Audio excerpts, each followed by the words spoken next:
নমস্কাৰ মোৰ বন্ধু বান্ধৱীসকল। বহুতজনে সুধি আছে আৰু কমেণ্ট কৰি আছে। কালি এটা হিটাৰৰ ভিডিঅ' দিছিলোঁ আৰু হিটাৰৰ বিষয়ে বহুতে সুধি আছে। যিখিনি প্ৰশ্ন কৰিছে সেইখিনিৰ আজি উত্তৰ দিয়াৰ কাৰণে মই ভিডিঅ'টো বনাব লৈছোঁ। আমাৰ যি লাইন হিটাৰ হয় সেই লাইন হিটাৰত এজনে সুধিছিল, দাদা এখন হিটাৰত কিমানখিনি পোৱালি ৰাখিব পাৰিম আৰু দুখনত 1500 মুৰ্গী ৰাখিব পাৰিমনে বুলি সুধিছিল। দুখন হিটাৰত 1500 মুৰ্গী ৰাখিব পাৰিব।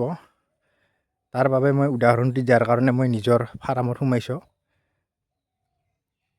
মোৰ ইয়াত ধৰে 2100 মুৰ্গী আৰু মই যিকেইটা ৰাউণ্ড বনাইছোঁ সেই ৰাউণ্ড কেইটা হয়তো আপোনালোকে দেখা পাইছে।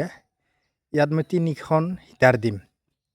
3খন হিটাৰত মই 2100 পোৱালি ৰাখিম ঠাণ্ডাত, কিন্তু গৰমত মই যিহেতু 1800 পোৱালি আনো বা 1700 আনো, এই 3টাতে ৰাখোঁ। যদি মই 500কে ৰাখোঁ তেতিয়া মোৰ হিটাৰ আৰু এখন বাঢ়ি যায়। হিটাৰ বাঢ়ি গ'লে আৰু লাইনৰ বিলটো বাঢ়ি যায়। এখন হিটাৰত নাই বুলিও 800 টকা বিল উঠে এখন হিটাৰত। 7 দিন বা 8 দিন নন ষ্টপ। আজি ৰাতি আন্ধাৰ হোৱা 4টা মানৰ পৰা দিয়াৰ পিছত নেক্সট ৰাতিপুৱা 8টালৈকে মই দি দিম হিটাৰ এই তিনিওখান। তেনেকৈ মোৰ 2700-2800 মান বিল আহে, কেতিয়াবা 2500 আহে বিল। কিন্তু এতিয়া মই হিটাৰ লগোৱা নাই। যদি ৰাতিৰ কেতিয়াবা ঠাণ্ডা পৰে তেতিয়াহে দিম হিটাৰটো, আৰু বৰষুণ পৰিলে। কিন্তু এনেকৈ বিল বেছি নাহে, বা 600 বা 700 আহে। আৰু এজনে সুধিছিলে, দাদা হিটাৰটো ক'ত পাম? হিটাৰটো আপোনালোকে চাৰিআলিতো পাব, তিৰপাল হাউচ। মই তাৰ পৰা এইবিলাক আনিছোঁ, বাচন বৰ্তনবিলাক। কিন্তু মোৰ হিটাৰ সেই আগতেই আনিছোঁ আমাৰ পাঠশালা দোকানৰ পৰা, কিন্তু তিৰপাল হাউচতো পায়। তেখেতসকলে ডেলিভাৰীও কৰে। আপোনালোকে তিৰপাল হাউচত যোগাযোগ কৰক।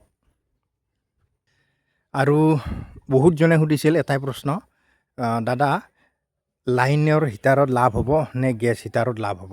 আৰু সুধিছে, গেছ হিটাৰতকৈ লাইনৰ হিটাৰটো বেছি ভাল হ'ব নে গেছ হিটাৰটো বেছি ভাল হ'ব? আচলমতে ইয়াতে দুটামান কথা আছে। যদি আপোনালোকে লাইন হিটাৰ দিয়ে, যদি আপোনাৰ তাত যদি লাইনৰ চিষ্টেমটো যদি ভাল, তেতিয়াহ'লে আপোনালোকে লাইন হিটাৰ লগাওক।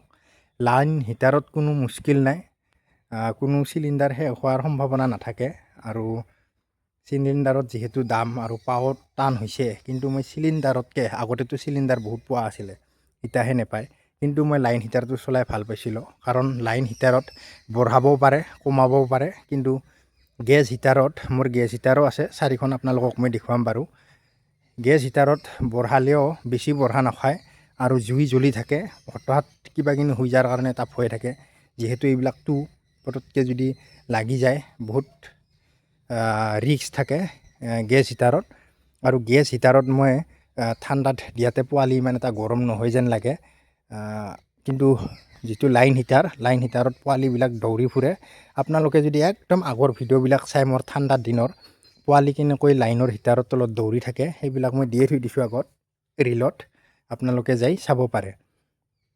আজি এইখিনি উত্তৰ দিয়াৰ কাৰণে মই ভিডিঅ'টো বনালোঁ। যদি মোৰ ভিডিঅ' আপোনালোকে নতুনকৈ চাই আছে তেতিয়াহ'লে মোৰ চেনেলটো ছাবস্ক্ৰাইব কৰিব। যদি ফেচবুক পেজত চাই আছে তেতিয়াহ'লে মোৰ পেজটো ফ'ল' কৰিব, যাতে এনেকুৱা ধৰণৰ ভিডিঅ' পাই থাকে। আৰু একেলগে বহুতজনে কৈ আছে, দাদা হিটাৰটো আমাক লাইনত চালু কৰি দেখাব। এইটো ভিডিঅ' মই 2 দিন দেৰিকৈ বনাম। যিটো লাইনৰ হিটাৰটো চালু কৰিম আৰু বন্ধ কৰিম, তেনেকৈ দেখাব দিছে, কেনেকৈ ফিট কৰিম। যিহেতু নতুন ফাৰ্মাৰ, 4 দিনমান পাছত মোৰ যিহেতু পোৱালি আহিব আৰু হিটাৰ লগাম, আৰু এই চুইচ বৰ্ডবিলাক আছে, আজি চব ৰেডি কৰি আছোঁহে। আজিৰ ভিডিঅ'টো এইখিনিয়ে। যদি কিবা ক'ব লগা থাকে আপোনালোকে কমেণ্ট কৰি জনাব বা মেছেজতো জনাব পাৰে। আজিলৈ এইখিনিয়ে। জয় হিন্দ।